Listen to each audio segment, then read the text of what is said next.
on peut faire pour l'enthalpie le même raisonnement que celui qui a été fait pour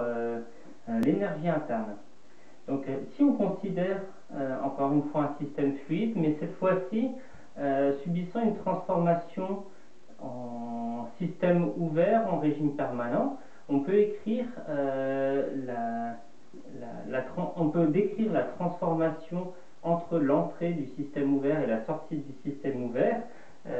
comme étant la somme du travail technique qui a été échangé pendant cette transformation, plus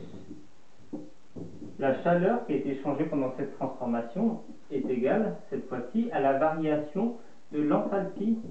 du système. Et donc ça, c'est ce qu'on fait lorsqu'on a regroupé le travail d'insertion et d'extraction avec l'énergie interne, et en combinant ces deux ensemble, ça donne l'enthalpie comme décrit dans le premier principe de la thermodynamique qui est dans ce chapitre-là.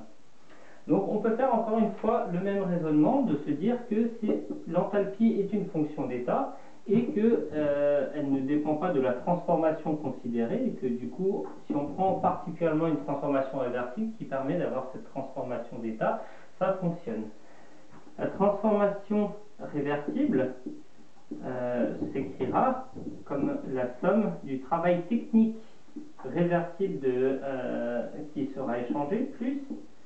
la chaleur réversible. Alors ce deuxième terme ici, de chaleur échangée pendant une transformation réversible, on l'a déjà explicité précédemment, on peut l'écrire comme étant le produit de T multiplié par la variation totale d'entropie, étant donné que dans ce cas-là, toute l'entropie est échangée et qu'il n'y a pas de création d'entropie.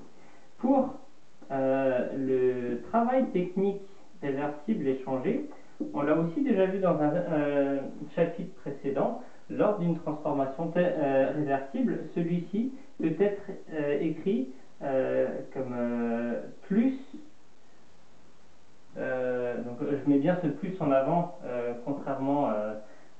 au travail qui sera moins PdV, plus V multiplié par la variation de la pression, donc plus VdP. Et donc en combinant ces différentes grandeurs, on peut noter la variation de l'enthalpie réversible de la transformation qui est égale à T ds plus V dP. Et étant donné qu'on parle ici d'une variation d'une fonction d'état, ceci reste vrai même pour n'importe quelle transformation, qu'elle soit réversible ou non. dH est égal à T ds plus V dP. Et on peut écrire la même chose